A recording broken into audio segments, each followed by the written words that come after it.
오늘 우리는 이제 디모데후서 1장 12절부터 14절까지 말씀을 본문으로 본을 따라 연합의 삶을 전하자라는 제목을 가지고 함께 말씀 나누도록 하겠습니다.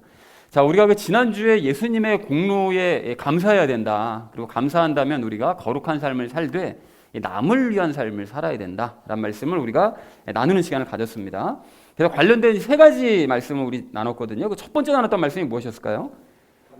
네, 그렇습니다. 우리가 그 하나님의 그 계획이요, 성부 하나님의 계획과 예수님의 그 순종 때문에 우리가 구원받을 수 있었습니다. 그렇게 됐는데 그렇기 때문에 우리가 감사해야 되는 거죠. 그런데 예를 들었던 것이 이스라엘 백성들이었죠. 이스라엘 백성들은 당연히 하나님께서 이집트로부터 구원해 주셨음에도 불구하고 감사가 없었다. 왜 그랬는가 그 원인을 찾아보니까 하나님을 신뢰하는 마음이 그냥 아무것도 없는 거예요. 그러니까 감사할 수가 없었던 거죠. 그런데 지금 이 시대 기독교인들도 구원을 해주셨다고 하면서도 왜 감사가 없는가? 하나님을 신뢰하지 않는 거죠. 하나님이 뭔가 꿍꿍이를 가지고 있는 분이시다라는 생각을 늘 가지고 있다 보니까 감사가 없다. 그래서 우리는 하나님의 순수한 그 선의를 믿음으로써 감사하는 삶을 살자라는 말을 첫 번째로 함께 나눴습니다. 자, 그런가 하면 두 번째로 나눴던 말씀이 무엇이었을까요? 네, 그렇습니다. 하나님께서는 이제 우리를 구원하신 이후에 우리가 이제 거룩한 삶을 살기를 바라십니다. 그래서 이것도 역시 이제 이스라엘 백성들을 예를 들었는데 그 이스라엘 백성들을 하나님께서 구원하셔서 가나안 땅에 넣으신 것은 가나안 땅에 들어가서 어떤 삶을요? 거룩한 삶의 열매를 맺기를 바라신 거죠. 왜 그랬는가 하면 그들을 통해서 주변 민족들을 구원하시기 위해서 그 일을 행하신 것인데 그들이 무슨 열매에만 관심을 가졌죠? 자신의 삶의 열매는 관심 없고 오직 땅의 열매에만 관심을 갖더라. 그래서 그들이 망할 수밖에 없었다고 그랬습니다. 그런데 지금도 마찬가지라고 그랬어요. 하나님께서 우리 그리스도인들을 구원하신 것은 풍성한 삶의 열매, 거룩한 삶의 열매를 맺기를 바라시는데 전부 이 땅에서 살아갈 때 잘 먹고 잘 사는 그 땅의 열매들만 열심히 추구하며 사는 거죠. 그러니까 망해가는 삶을 살아갈 수밖에 없다. 그래서 우리는 하나님의 소원을 귀담아 듣고 행하자, 거룩한 삶을 살자라는 얘기를 두 번째로 나눴습니다. 자, 그런가 하면 마지막 세 번째로 나눴던 말씀이 무엇이었을까요? 네, 그렇습니다. 그러니까 지난주 그 본문 말씀을 보니까 예수님께서는 남을 위해 사셨고요.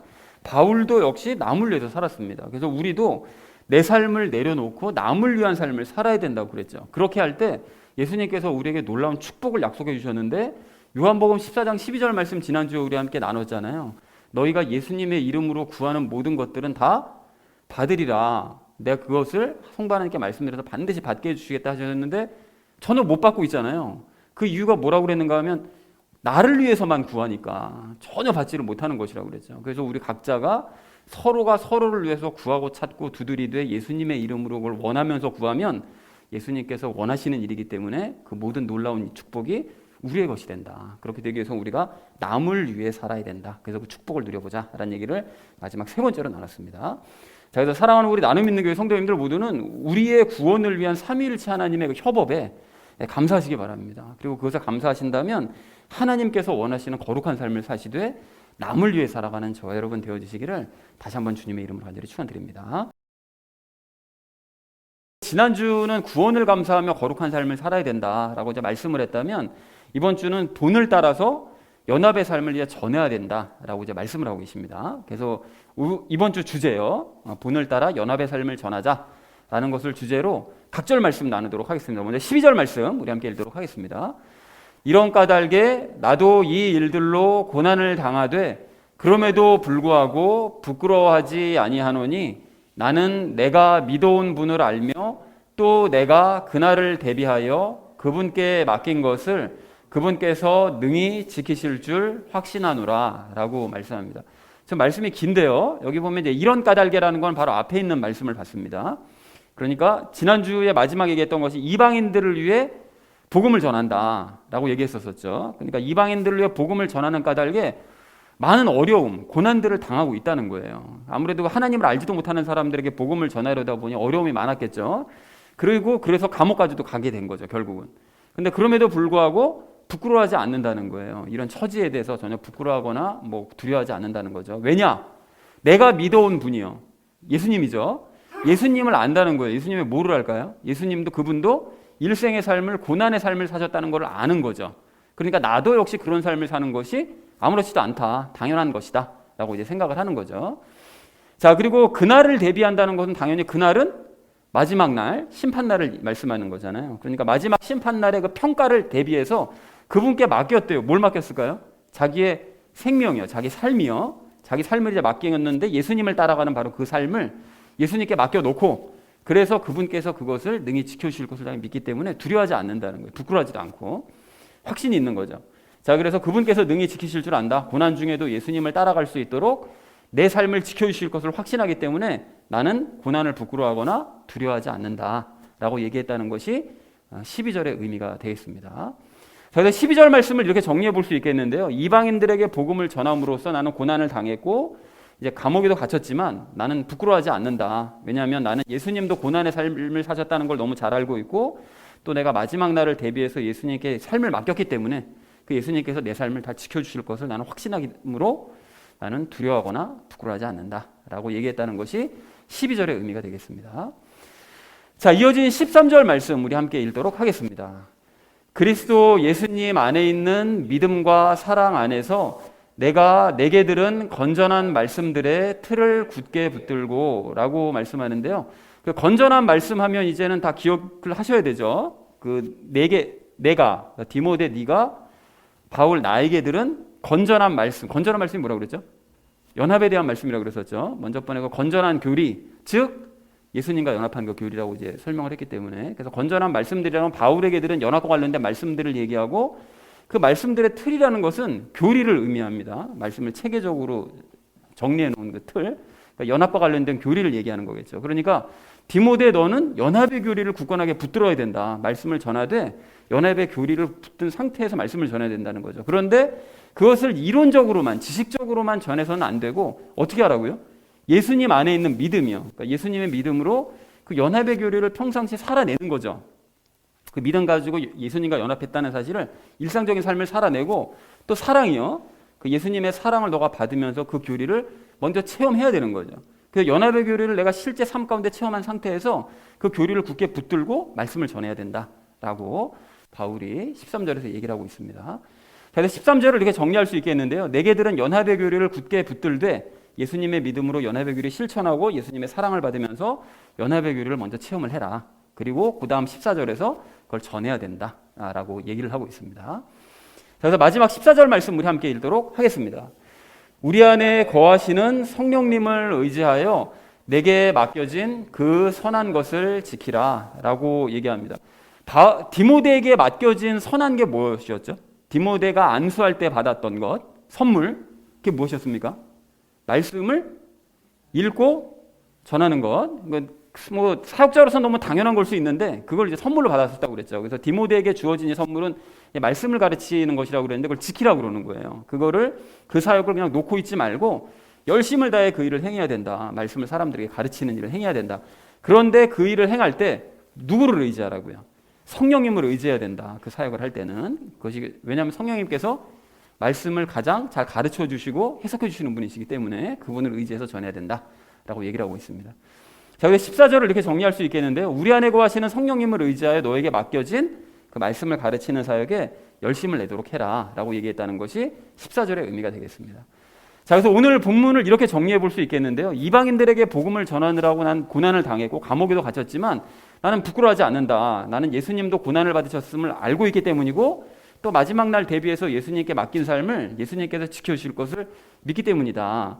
그래서 너는 예수님의 믿음과 사랑 안에서 연합의 교리를 굳건하게 붙들고, 그리고 성령님을 의지해서 말씀을 열심히 가르쳐야 된다라고 얘기했다는 것이 이제 오늘 본문 내용이 되겠습니다. 그러니까 오늘 이 말씀을 그 좀 간단한 말로 우리가 좀 다시 한번 정리해 보자면 이렇게 정리해 볼 수 있겠는데요.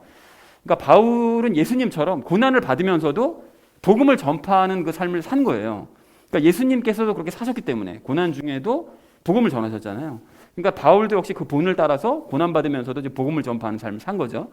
그러니까 내가 그렇게 살았기 때문에 디모데 너도 역시 먼저 믿음과 사랑 안에서 연합의 교리를 굳건하게 붙들고 체험하면서, 그러니까 더 교리를 더 굳건하게 붙들고 그 붙든 상태에서 어떻게 하라고요? 예수님처럼 또 바울처럼 성령님 의지해서 연합의 교리와 관련된 말씀들을 전파하는 사역, 복음을 전하는 사역에 열심을 내야 된다라고 얘기한 거죠. 그러니까 예수님이 본을 보여주셨으니까 바울도 본을 따랐고 이제는 너가 그 본을 따를 차례다라고 이제 얘기를 한 것입니다.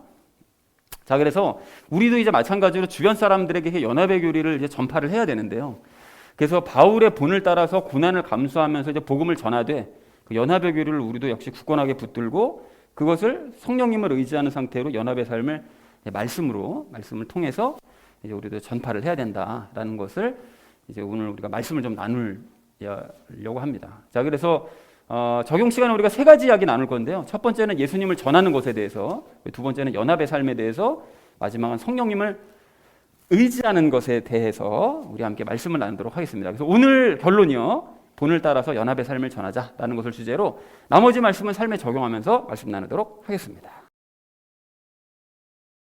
본을 따라서 연합의 삶을 전해야 될 우리가 오늘 첫 번째로 함께 나눌 말씀은요, 본을 따라 예수님을 전하자라는 것입니다. 여러분, 그 오늘 12절 그 하반절 그 아래쪽 말씀을 보십시오. 보시면 바울은 예수님을 안다고 말하죠. 근데 뭐를 안다고 그랬었죠? 예수님이 고난받는 삶을 사셨음을 안다고. 그러니까 그래서 자기도 고난받는 게 뭐 당연하다고 생각한다고 얘기를 한 것이라고 그랬죠. 그리고 또한 바울은 예수님께서 마지막 심판 때를 대비해서 예수님을 따라가는 자신의 삶을 지켜주실 것을 믿는다고 또 얘기를 해요. 그리고 그렇기 때문에 12절 상반절에 있는 말씀처럼 자신은 그렇기 때문에 고난당하는 거 부끄러워하지 않고 더 열심히 예수님을 전하는 거다. 이렇게 이제 말을 하더라는 것입니다. 자, 그래서 이것을 한마디로 좀 정리를 해보자면 예수님께서도 고난 중에 복음을, 거룩한 삶을 사시면서 이 말씀을 전하는 삶을 사셨다는 걸 자기가 너무나 잘 알기 때문에 바울 자신도 역시 예수님을 따라서 그 본을 따라가는 거다 라고 얘기했다는 것으로 정리를 해볼 수가 있겠습니다. 정리가 되시죠? 자, 그리고 여러분 이걸 지난주 말씀과 연결시켜서 잠깐 생각을 해보시면 지난주 말씀 마지막에 뭐라고 말씀드렸는가 하면 남을 위해 살아야 된다, 이 얘기를 했었잖아요. 그래서 바울이 이렇게 고난을 당하면서 복음을 전한 이유가 도대체 뭐냐, 이렇게 감옥에까지 갇히면서까지 복음을 전하는 그 이유가 뭐냐, 두 가지를 생각해 볼 수가 있는데 예수님께서 그런 삶을 사셨으니까 본을 따라가기 위해서가 오늘 본문 말씀 그 첫 번째고, 또 지난주 말씀 연결시키면 어떻게 된다고요? 그것이 곧 남을 위한 삶이기 때문에 그 일을 한 거예요. 그러니까 그 두 가지인 거죠. 그러니까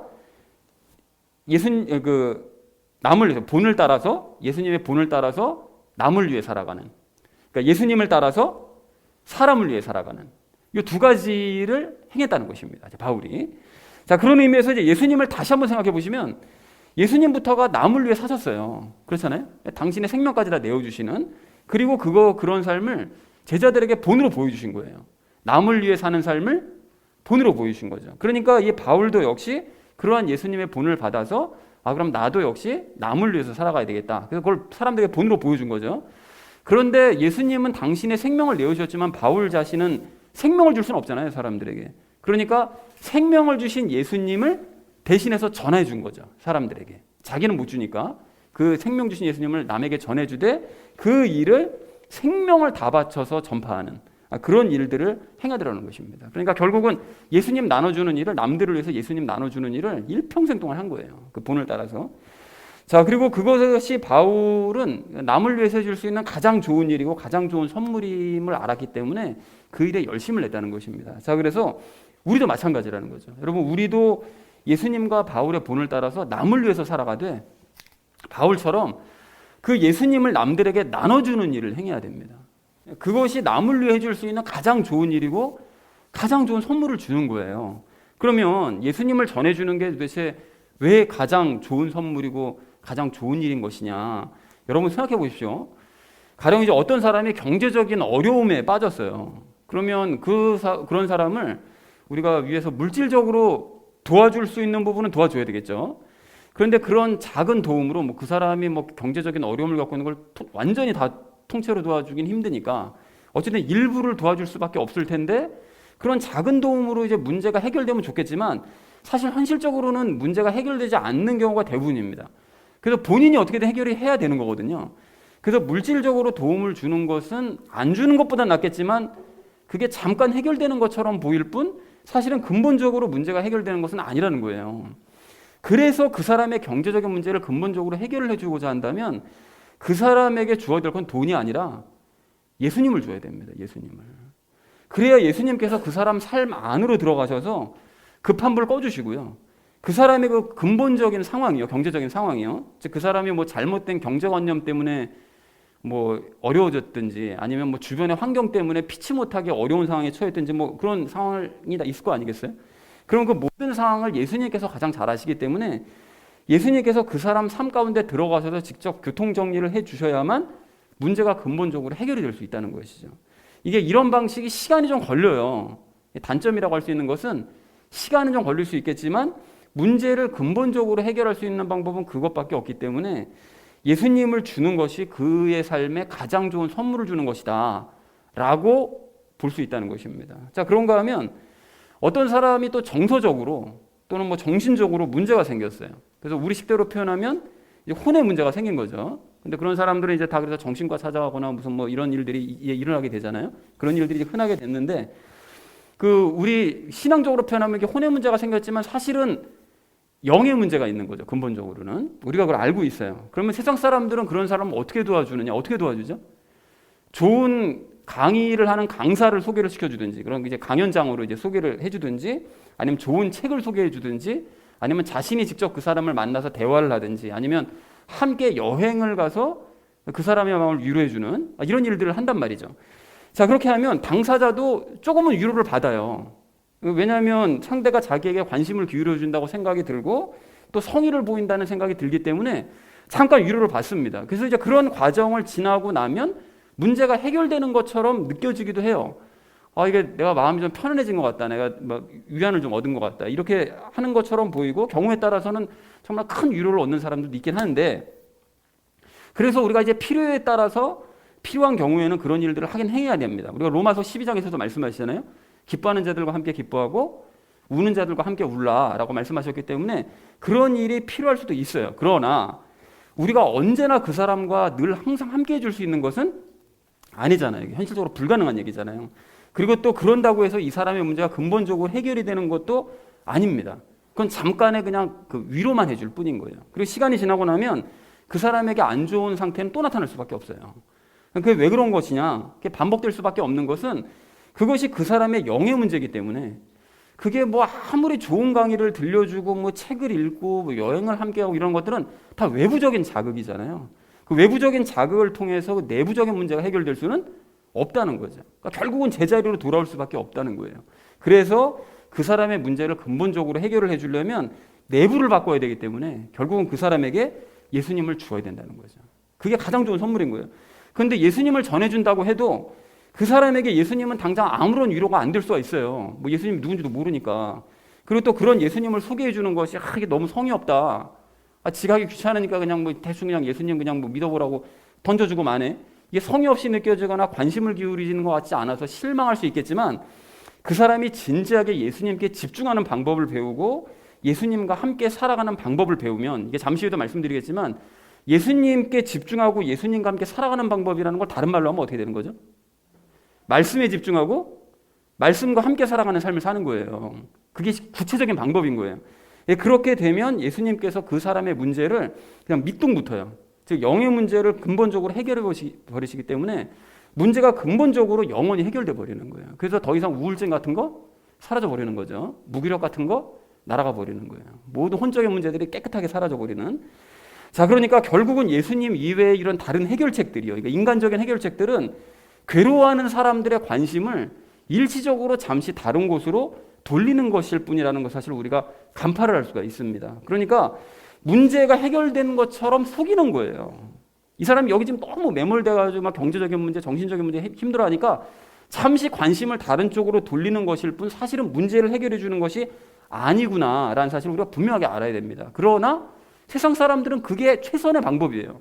그 이상은 뭐 해줄 수 있는 방법이 없으니까요. 그래서 그 일을 하지만 우리는 그게 아니라는 사실을 알기 때문에 예수님을 주는 것이 가장 좋은 방법이다. 이게 당장은 아무 문제도 해결되지 않는 것 같지만 사실은 예수님을 주는 것이 문제를 근본적으로 해결하는 방법이기 때문에 이 예수님을 주는 것은 남을 위해 줄 수 있는 가장 좋은 일이고 가장 좋은 선물을 주는 행위라는 것을 우리가 믿어야 된다는 것입니다. 이걸 본인부터 확신을 하면서 전해야 되는 거예요. 이건 진짜 해결책은 선물은 예수님이다. 이 확신을 가지고 전해야 된다는 거죠. 그래서 금요일 큐티에서도 여러분 기억하시죠? 그 하나님을 경외함이 구원의 힘이 될 뿐만이 아니라 뭐가 된다고요? 그분 자체가 보물이래요. 보물. 이게 선물이라는 거죠. 이게 하나님 자체가. 그래서 예수님을 영접한 사람들만이 깨달을 수 있는 놀라운 보물이다라고 말씀하시더라는 것입니다. 그래서 사랑하는 우리 나눔 있는 교회 성도님들 모두는 남을 위해서 일하시되 그들을 위해서 최고의 선물이신 예수님을 주시기 바랍니다. 그렇게 하셔서 예수님과 바울의 본을 뒤따라가는 저와 여러분 되어지시기를 주님의 이름으로 간절히 축원드립니다. 본을 따라 연합의 삶을 전해야 될 우리가 오늘 두 번째로 나눌 말씀은 연합의 틀 안에서 전하자는 것입니다. 여러분 방금 나눴던 것처럼 이제 우리가 남들을 위해서 예수님을 전해야 되는 게 맞습니다. 그런데 이 시대에 이제 많은 사람들이 그 예수님을 전할 때를 보면 그분이 나에게 주시는 유익만을 강조해서 전하는 교양들이 참 많아요. 그래서 이제 조금 전에도 저도 뭐 예수님께서 우리의 삶에 주시는 그 도움, 그걸 예를 들어서 말씀을 드리긴 했는데, 물론 예수님이 우리의 삶에 도움 되시는 건 당연히 맞습니다. 맞지만 그것만 특화해서 그거를 이제 복음이라고 계속 전하다 보면 모두가 이제 유익에만 눈이 머는 거예요. 그래서 이제 예수님을 천국 가기 위한 도구로 생각하거나 또 병 고쳐주는 도구, 또 잘 먹고 잘 살기 위한 도구, 뭐 그냥 그런 것쯤으로 예수님을 이제 생각하게 된다는 거죠. 그래서 우리는 예수님을 전하되 예수님으로 인해서 얻을 수 있는 유익을 전할 것이 아니라 오늘 13절에 있는 말씀처럼 건전한 말씀들의 틀이요, 즉 연합의 교리를 굳게 붙든 상태로 전해야 된다는 것입니다. 그러니까 즉 우리는 예수님의 믿음과 사랑 안에서, 그러니까 예수님과 함께 예수님의 그 믿음을 가지고 그 연합의 삶을 체험하고 예수님의 사랑받는, 그래서 예수님과 함께 희로애락을 다 경험하면서 나머지 인생을 살 수 있다. 이제 이 사실을 전해야 된다는 거예요. 그래서 바울도 여러분 12절에서 굳이 그 고난에 대해서 얘기한 이유가 바로 그거예요. 그러니까 예수님과 함께 살아가는 그 삶은 늘 뭐 좋은 일만 있고 기쁜 일만 있고 이런 게 아니라는 거예요. 그러니까 예수님과 함께 살면 도리어 고난 당할 수 있고 더 심한 일도 당할 수 있지만 예수님과 함께 그 모든 일들을 겪으면서 이기면서 감사한 삶을 살 수 있다. 이거를 바울이 얘기를 하고 있더라는 거죠. 그래서 우리도 마찬가지라는 것입니다. 여러분 예수님과 함께 살아가는 삶은 결코 좋은 일만 있지 않아요. 좀 더 정확하게 말씀드리자면 안 좋은 일, 힘든 일이 있을 때가 더 많습니다. 이게 왜 그런가 하면 이게 죄 때문에 그렇거든요. 결국에는 우리 안에 죄가 없으신 예수님도 이 땅에서 사실 때 보면 성부 하나님과 밀착하게 사셨잖아요. 근데 그런 분도 그냥 사람들이랑 맨날 논쟁하고 경무에 시달리고 결국은 고난받고 조롱받고 하다가 십자가에 못 박혀 돌아가시는데, 죄가 가까운 우리는 예수님보다 더 힘든 일을 겪지 않으면 이게 이상한 거죠. 그럴 수밖에 없는 거예요. 우리 삶이 그래서 그럴 수밖에 없는 건데, 근데 여기서 중요한 점이 무엇인가 하면 그게 중요한 게 아니라 예전에는 그런 안 좋은 일들을 겪을 때는 나 혼자 그걸 고민하고 나 혼자 견디고 나 혼자 힘으로 해결해 보려고 삶을 아둥바둥하면서 살았지만 이제는 예수님과 함께 고민하고 예수님과 함께 견디고 예수님의 힘과 믿음으로 이 모든 문제를 해결할 수 있다는 것을 믿으면서 살 수 있게 되었다. 이게 차이라는 거예요. 이게 굉장히 큰 차이인 거죠. 그래서 우리는 그런 삶이 어려움을 당해도 부끄럽지 않고 도리어 감사한 삶을 살 수 있다. 이거를 전해야 된다는 것입니다. 그러니까 이제까지 내가 외롭게 혼자 살아왔던 그 인생을 이제는 예수님과 모든 것을 함께 공유하면서 든든한 예수님께 맡기며 사는 삶을 살 수 있게 되었다. 이 사실을 우리가 전해야 된다는 것이죠. 자, 그래서 우리는 예수님과 연합해서 함께 고난을 이기면서 이제 살아가는 이런 감사한 삶을, 이 기쁨의 체험을 이런 예수님을 사람들에게 전해야 되는데, 그러기 위해서는 반드시 필요한 것이 있습니다. 그게 무엇인가 하면 13절 말씀을 좀 다시 보십시오. 뭐라고 말씀하시죠? 연합의 교리를 굳게 붙들되 무엇 안에서 붙들라고요? 믿음과 사랑 안에서 붙들어라. 그러니까 예수님의 믿음을 가지고 예수님과 함께 살아가는 삶, 그리고 예수님의 사랑을 받는 삶, 이걸 먼저 반드시 체험해야 된다는 거예요. 이거를 붙들고 전해야 된다는 거예요. 그래서 아닌 게 아니라 여러분 만약에 이런 체험이 전혀 없어요. 내가 뭐 예수님과 연합해서 살아가는 삶을 그냥 알기만 하지 실제로 뭐 내가 예수님의 믿음을 가지고 예수님과 함께 살아가거나 뭐 예수님 사랑받고 이런 체험이 없는 상태로 이걸 만약에 그냥 예수님과 함께하는 삶을 전한다고 그런다면 그러면 그건 그야말로 말로만 전하는 거잖아요. 근데 이론적으로만 전하는 지식인데 그러면 그걸 듣는 사람이 그걸 받아들이겠느냐고요. 그거 알거든요. 그러니까 이게 말로만 하는구나 이걸 안단 말이죠. 그래서 자신이 체험한 예수님과의 그 삶을 확신을 가지고 전할 때 상대방도 예수님과의 연합의 삶을 받아들일 수 있게 된다는 것입니다. 그러니까 굉장히 중요한 전제 조건이라는 거예요. 그리고 그래서 제가 설교 시간이나 성경 공부 시간이나 이게 틈만 나면 예수님과의 그 함께하는 삶을 작지만 그런 것들을 계속해서 말씀드리면서 하는 이유가 그런 것 때문에 전하는 것입니다. 그 연합의 틀을 붙잡은 상태에서 전하기 위해서. 그래서 저 같은 경우에 예수님을 믿은 이유로는 그 경제적인 사정은 사실 계속 안 좋아졌거든요. 그때부터 계속 안 좋아졌는데, 그렇기 때문에 또 반대로 예수님께서 채워주시는 그런 체험들은 수도 없이 많이 했습니다. 개척교회 처음 할 때 그 말씀드렸었잖아요. 예전에 그 교회, 그 이전 교회가 그 현관문 그 유리문으로 만들어버리면 수방법 걸려가지고 왕창 벌금 물게 됐을 때, 그것도 정확한 액수로 딱 채워주시는 거예요. 그런 일들을 체험하는 거죠, 계속. 그리고 근래에는 필요하니까 차 같은 것도 결국 채워주시거나, 이런 일들이 계속해서 삶 가운데 일어나는 거예요. 연합하신 예수님과 함께 살면. 그리고 병 들었을 때도 그런 체험들을 많이 했는데요. 저는 특히 감기에 굉장히 취약한 편이라서 그 1년에 2번, 예수님 믿기 전까지는 1년에 2번 환절기 때마다 그냥 기침 감기 한 2주 이상 앓고 몸살 감기 꼭 1년에 2번 이상 앓는 것이 아주 당연한 일이었어요, 저한테는. 그런데 어느 날 예수님께서, 예수님 믿고 얼마 후에 예수님께서 방법을 가르쳐 주셔서 저는 더 이상 기침하지 않은 지 20년이 넘었습니다. 저 기침하는 거 보신 적 없으시잖아요. 예전엔 당연히 그 기침했거든요. 근데 그런 게 한 20년도 넘었습니다. 그리고 여러분 잘 아시는 것처럼 제가 얼마 전까지만 해도 위가 안 좋아서 많이 힘들어 했었잖아요. 그래서 매운 거 조금만 매워도 막 못 먹고, 12지장 궤양까지 있고 막 이랬었는데, 근데 그것 역시 원인을 깨닫게 해주셔서 지금은 그 병으로부터 거의 해방된 상태입니다. 굉장히 좋아졌어요. 어지간해서 속 안 좋아지는 일이 없습니다. 이제 아파본 격도 굉장히 오래됐고요. 그리고 저는 괴로운 일들도 여러분도 마찬가지겠지만 괴로운 일들도 많이 체험을 했는데요. 예수님 믿고 난 다음에 도리어 생각지도 못한 어려움들을 더 많이 겪었는데, 근래에만 해도 소송 문제 때문에 1년 반 동안 정말 힘들었고요. 또 그 와중에 아버지 갑자기 돌아가셔가지고 진짜 큰 충격받았고요. 그리고 그 이후로 바로 어머니 암 발병 때문에 정말 많이 힘들었었고, 교회도 문제가 있었고요. 그래서 근래에만 그랬던 거고, 괴로운 일을 따져보면 셀 수가 없죠. 근데 중요한 건 그러한 괴로움의 상황들을 지날 때마다 예수님께서 일단은 말씀으로 꼭 위로를 해주세요. 낙심하잖아요. 힘들고 어렵잖아요. 그리고 마음이 막 괴로워요. 그러면 꼭 말씀을 통해서 위로를 주십니다. 아니면 누군가가 갑자기 문자를 생각지도 못하게 보내요. 말씀과 관련된 문자를. 그러면 제가 처한 상황에 딱 맞는 말씀인 거예요. 그럼 그 와중에 이제 말씀의 위로를 받는 거예요. 그리고 최근에는 믿음을 기억하게 해주시고 베드로의 기도 방법까지 깨닫게 해주셔서, 가르쳐 주셔서 정말 많은 문제들을 해결받으면서 살고 있습니다. 그러니까 정리를 해보자면 저는 예수님 믿으면서, 예수님 믿게 된 그 시점서부터 그 이전까지 전혀 체험해보지 못했었던 감동과 기쁨과 평안과 감사가 넘치는 삶을 살게 되었지만, 동시에 그에 못지않은 더 큰 경제적인 어려움, 질병이나 개인적인 문제들, 타인과의 문제들, 수도 없이 많은 문제들, 어려움을 경험을 했지만 그 모든 좋은 일들, 또 안 좋은 일, 이 모든 일들을 예수님과 함께 누리거나 함께 해결해 나가면서 지금까지 살아왔던 거예요. 그러니까 모든 인생의 희로애락을 예수님과 함께 해결을 하다 보니까 결론은 감사와 기쁨밖에 남지 않더라. 이렇게 제 인생을 이제까지 정리해 볼 수 있다는 것입니다. 자, 그래서 많은 사람들의 수고로 제가 예수님 믿게 될 때까지 주변에, 제가 몰라서 그렇지, 주변의 사람들이 저를 위해서 얼마나 기도를 많이 했을 것이며 얼마나 얘기를 많이 하고 저에게 복음을 전하려고 애를 썼겠느냐고요.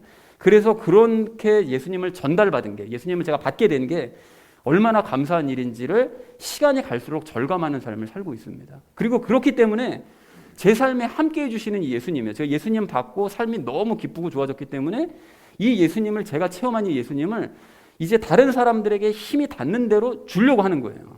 전해주려고. 당신들도 편하게 살아라. 인생 힘들고 복잡하게 살 필요 없다. 예수님만 당신 안에 들어가면 인생 해결되는 거다.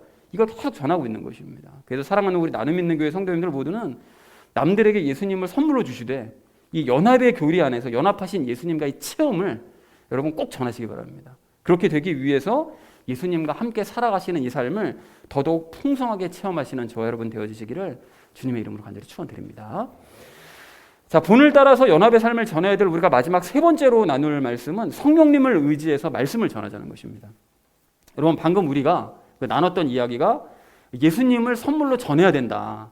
그런데 그 선물로 예수님을 전할 때 반드시 예수님과의 연합의 삶을 체험한 상태로 전해야 된다. 이 얘기를 했잖아요. 그러니까 이게 적용 1과 적용 2의 이제 내용인데, 그런데 이렇게 체험을 전하실 때 여러분 꼭 확인하셔야 될 게 있습니다. 뭐냐면 내가 체험한 것이 성경의 근거에서 이게 올바른 체험인지를 확인하셔야 된다는 거예요. 예수님과 함께하는 삶을 체험할 때 이게 성경적으로 옳은 거냐.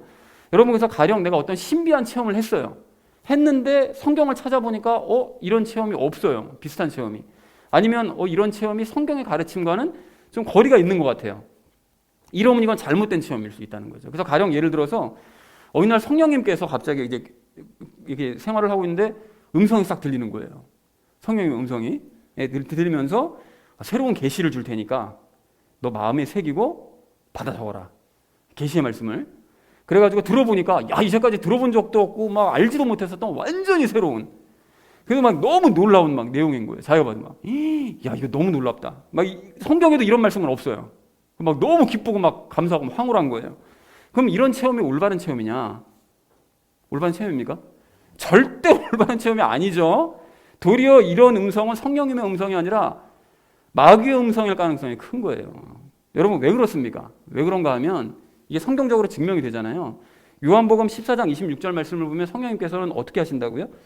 예수님께서 하셨던 말씀을 기억나게 하시고 그것을 가르쳐 주신대요. 그러니까 즉 성령님께서는 당신이 새로운 말씀을 우리에게 전파해 주시고 전달해 주시는 그런 역할을 하시는 분이 아니라 새로운 말을 하시는 분이 아니라 철저하게 예수님 말씀이요. 성경에 있는 말씀을 가지고 그걸 기억나게 해주시고 그걸 설명해 주시는 분이 성령님이시라는 거예요. 자, 그러니까 성경에 없는 내용을 내가 막 계시라고 들었다. 내용이 막 너무 놀랍고 환상적이에요. 인터넷 같은 거 찾아보면 계시받았다고 하면서 글 쫙 써놓는 사람들이 있거든요. 막 있어요, 진짜. 찾아보시면 굉장히 많습니다. 근데 그 모든 것들이 성경에 없는 내용들이거든요. 근데 그걸 계시라고 들었으면 그건 기뻐할 일이 아니라 도리어 무서워야 될 일인 거예요. 그리고 내가 영적으로 좀 문제가 많은 사람이라는 뜻이에요. 그러니까 마귀들이 이렇게 막 접근을 하죠. 문제가 심각한 것입니다. 그리고 그렇기 때문에 그런 체험은 완전히 잘못된 체험이고, 그래서 우리는 내가 체험한 것들을 귀찮더라도 성경 말씀으로 검토해보고 증명하고 설명할 수 있어야 된다는 거예요. 이게 정말 맞나 성경적으로. 자, 그렇지 않으면 잘못된 체험을 하고도 이게 너무 극적인 체험을 했기 때문에 그것만 믿고 그걸 하나님께로부터 온 것이라고 착각하고 잘못된 체험을 다른 사람들에게 전파를 하다 보면 이상한 예수님 전파가 되는 거죠. 자, 그러나 이 말씀으로 내 체험을 검토한 이후에 이게 성경적으로 문제가 없어요. 없어가지고 내 체험을 말씀과 함께 사람에게 전했어요. 자, 전하면 그런 행동이 상대방에게 예수님을 실질적으로 주는 행위가 되는 것입니다. 여러분, 아까 적용 1에서 제가 예수님을 사람들에게 선물로 줘야 된다고 그러는데 그 예수님을 어떻게 주냐? 뭐 소개해 준다는 얘기냐? 예수님에 대해서 설명해 준다는 얘기냐? 이게 뭔 소린가 하면 실질적으로 예수님을 어떻게 줄 수 있는가 하면 말씀을 줄 때 예수님을 줄 수 있는 거예요. 왜 그런 거죠? 예수님이 곧 말씀이시니까. 예수님을 상대방에게 선물로 준다는 건 그 사람에게 내가 체험한 것을 성경 말씀을 섞어서 같이 전달해 주는 거. 이게 예수님을 주는 행위라는 거예요. 그러니까 내 체험만 주는 게 아닌 거죠. 말씀과 함께 줄 때 그게 상대방에게 예수님 주는 것이 되는 거예요. 그 가령 예를 들자면 제가 과거에 그랬었잖아요. 그 경제적인 어려움 겪고 그 예담이가 이제 애기였었을 때 분유값 또 이제 막 걱정하게 될 이런 처지에 놓였었을 때 먹을 것과 입을 것 염려하지 말아라. 마태복음 6장에서 분명하게 말씀해 주셨잖아요. 근데 현실 삶은 그렇지 않은 거예요. 말씀은 그렇지만 현실 삶은 그렇지 않으니까 그 말씀 붙들고 제가 눈물로 막 기도를 했다고 그랬잖아요. 눈물로 기도를 했는데 그때 하나님께서 무슨 말씀 주셨다고 그랬죠? 여호와의 손이 짧아졌느냐? 야, 나 능력 없지 않아. 너 안 굶길 거야. 이 말씀을 주셨다고 응답받았다고 그랬잖아요. 그래서 지금까지 염려 없이 살고 있다고 제가 말씀을 드린 적이 있었었는데요. 그렇게 제가 체험한 것을 말씀과 함께 전했을 때 제가 여러분께 누구를 드리는 거라고요? 예수님을 드리는 거예요. 그리고 여러분은 그 예수님을 전달받는 거예요. 근데 이걸 진짜로 받을 건지 안 받을 건지 여러분이 택한 몫인 거죠. 여러분의 선택이죠. 그래서 여기까지 정리를 해보자면 우리는 예수님과의 연합의 삶을 반드시 체험해야 되고 그 체험한 것을 삶을 전해야 되는데 그 체험이 바른 체험인지 아닌 것인지를 말씀에 근거해서 확인한 이후에 맞다. 그럼 확신을 가지고 체험과 함께 말씀을 전함으로써 예수님을 전해야 된다라고 정리를 해볼 수가 있다는 것입니다. 정리가 되셨죠? 자, 그런데 여기서 한 가지 문제가 있는데 아니 그런 체험을 일상적으로 하기도 좀 그렇게 흔하지 않은 것 같은데 또 그 체험을 할 때마다 그걸 말씀으로 확인하고 또 이걸 막 야, 이건 너무 좀 번거로운 거 아닌가요? 이런 생각이 드실 수도 있거든요. 여러분 그래서 14절에서 뭐라고 말씀하십니까? 그래서 성령님을 의지해야 된다고 말씀하시는 거예요. 그래서 성령님 왜 의지해야 된다고요? 내가 체험한 것을 성령님께서 관련된 말씀을 기억나게 해주시고 설명해 주시니까요. 그래서 아까 전에 요한복음 14장 26절 말씀드렸잖아요. 위로자 곧 아버지께서 내 이름으로 보내실 성령님 그분께서 너희에게 모든 것을 가르치시고 내가 너희에게 무엇을 말하였든지 너희가 모든 것을 기억하게 하시리라. 그러니까 성령님께서는 내가 체험한 것이 있을 때 그 체험한 것과 관련된 말씀들을 어떻게 하신다고요? 기억나게 해주신다고요. 그리고 그것이 무슨 상관관계가 있는지를 설명해 주신다고요. 그 일을 성령님께서 하시기 때문에 우리가 성령님을 의지해야 된다는 것입니다. 그래서 우리가 평상시에 말씀을 꾸준하게 읽되 성령님 의지하면서 읽어서 성령님께서 그 말씀을, 성령님께 말씀을 배우는 훈련을 해야 되는 거예요. 그리고 그래서 제가 성경 통독과 큐티를 그렇게 강조하는 것입니다. 이 두 가지가, 성경 통독은 숲을 보게 하고 큐티는 자세하게 보는, 나무를 보게 하는 이런 역할을 하거든요. 그리고 그 두 가지를 행하되 성령님을 의지하는 마음으로 여러분 성경을 계속 읽으시다 보면 성령님께서 반드시 우리의 길을 인도하시고 말씀 가르쳐 주신다는 거예요. 그리고 그렇게 되면 우리가 예수님과 함께하는 삶을 체험하고 그 체험에 대해 근거 구절을 막 찾으려고 내가 이런 체험을 했는데 관련된 성경 구절이 뭐지? 고민하지 않으셔도 이게 다 성령님께서 해당되는 말씀을 기억나게 만들어 주신다는 거예요. 그래서 예전에 그 말씀 읽었었는데 기억나지 않았던 여호와의 손이 짧아졌느냐, 그건 신앙제가 초기의 상황이었었는데 그런 말씀 읽었는데 기억도 안 나는데 생각이 나더라니까요. 그런 일을 해주시는 거예요. 그러니까 특히 내가 매일 말씀을 읽고 큐티를 하면 내가 읽었던 그 말씀들을 통해서 자연스럽게 내 삶의 체험들을 연결시켜서 설명해 주시는 일을 성령님께서 해주신다. 이걸 체험할 수 있다는 것입니다. 자, 그래서 꼭 그런 체험을 하셔야 되는데 여기까지 나는 이 시점에서 우리가 마지막으로 이제 이런 생각이 드실 수도 있어요. 아니 지금 나 한 몸 살기도 바빠 죽겠고 세상에서 지금 치여가지고 정말 살기도 힘들어 죽겠는데 뭔 남을 위해서 살고 뭔 체험을 하고 그걸 뭘 말씀을 찾고 그걸 말씀을 전하고 야 무슨 이런 뜬구름 잡는 소리 비현실적인 얘기만 하고 있냐 이런 생각을 하실지 모르겠는데 여러분 그런 분이 안 계시길 바랍니다. 여러분 왜냐하면 그런 생각은 하나님의 왕국에 속한 사람이 할 생각이 아니라 세상 왕국에 속한 사람이 하는 생각이기 때문에 그런 거예요. 여러분 하나님의 왕국에 속한 사람은 예수님과 함께 살면서 남들을 위해서 예수님을 전하는 것을 최우선순위에 두면서 살아갈 수밖에 없어요. 왜 그러냐? 여러분 그런 사람이 12절 마지막 부분을 보시면 거기서 말씀하시는 것처럼 뭐를 대비한다고요? 마지막 심판 때를 대비해서 자기 삶을 예수님께 맡겼기 때문에 이런 사람들은 그러니까 참된 그리스도인은 자기 삶을 예수님께 맡겨놓고 늘 마지막 심판을 기억하면서 살기 때문에 그런 생각 안 한다는 거예요. 그래서 그런 사람은 예수님과 함께하는 삶을 체험하고 그 삶을 말씀에 담아서 예수님을 나눠주는 삶을 살지만 그렇지 않은 사람은 예수님과 아무런 상관없이 그냥 자기 혼자 살고 늘 삶을 자기만 위해서 살다가 마지막 심판 때 후회하는 거죠. 그래서 예수님께서 마지막 심판에 대해서 얘기할 때마다 항상 그 얘기 하시잖아요. 그 종이 예수님께서 오실 것이 늦추시는구나 라고 생각해서 먹고 마시고 취하고 살다가 나중에 주인이 오셔서 보시면 큰 징계를 받을 건데 그 전에 다른 그리스도인들은 어떻게 한다고요? 예수님께서 오실 것을 대비해서 창고에서 새 것과 옛 것을 내다 줄 사람이 누구냐? 구약과 신약 성경 섞어가면서 말씀 전하면서 예수님 나눠줄 사람 누구냐? 이런 사람을 이런 종을 찾고 계신다는 거예요. 그래서 사랑하는 우리 나눔 있는 교회 성도님들 모두는 연합의 삶을 체험하시고 그 체험을 전하시되 말씀에 근거해서 체험을 검토하시고 전하시기 바랍니다. 여러분 쉽지 않은 그 일을 반드시 성령님 의지하셔서 행하시고 그러니까 평소에 말씀 읽기와 큐티에 열심을 내시기 바랍니다. 여러분 정말 하세요. 후회하지 마시고요. 그래서 이런 일에 열심을 낼 때 삶은 예수님께서 다 책임져 주시는 거예요. 확실하게 책임져 주십니다.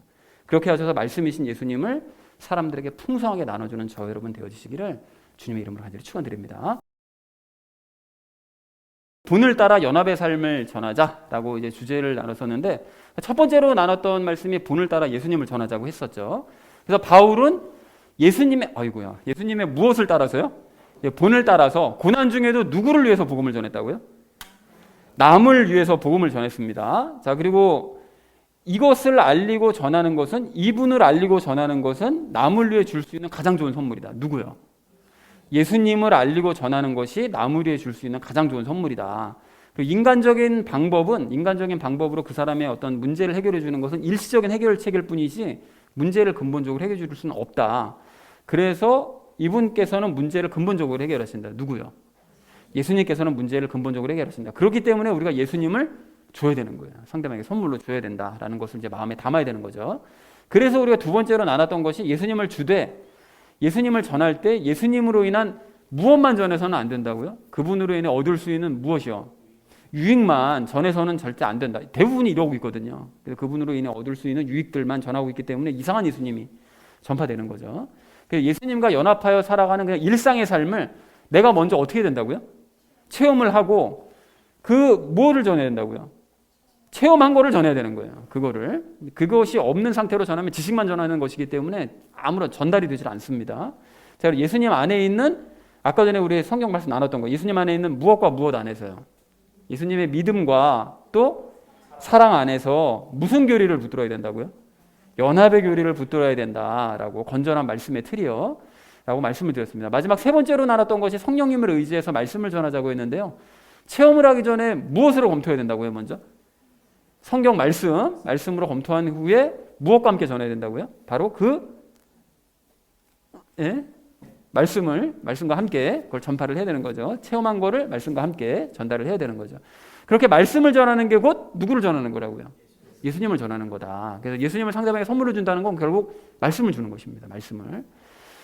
자, 그리고 말씀으로 체험을 검토하며 전하는 것이 쉽지 않기 때문에 누구를 의지해야 된다고 그랬었죠? 성령님을 의지해야만 한다라고 이제 말씀을 드렸고요. 성령님께서는 무엇을 기억나게 하시고 그 뜻을 가르쳐 주신다고요? 말씀을 기억나게 하시고 그 뜻을 가르쳐 주신 거죠. 내가 체험한 것과 관련된 말씀을 기억나게 하시고 그 뜻을 가르쳐 주시는 거죠. 그래서 평소에 말씀을 읽고 또 무엇에 열심을 내야 된다? 숯과 나무에 해당되는 큐티에 우리가 열심을 내야 된다라고 이제 말씀을 드렸고요. 그리고 마지막으로 이것을 대비해서 이 모든 일들에 열심을 내야 된다. 이거 뭐였었죠? 마지막에? 그죠? 미래의 그날. 그게 뭡니까? 마지막 심판날, 마지막 심판. 여러분 마지막 심판을 대비해서 이걸 우리 잊으시면 안 됩니다. 우리 그리스도인들은 항상 마지막 심판을 언제 오실지 모르니까요. 그래서 우리가 이 모든 일들에 열심을 내야 된다. 세상 삶이 아닌 예수님을 전파하는 일에 전해주는 일에 열심을 내야 된다.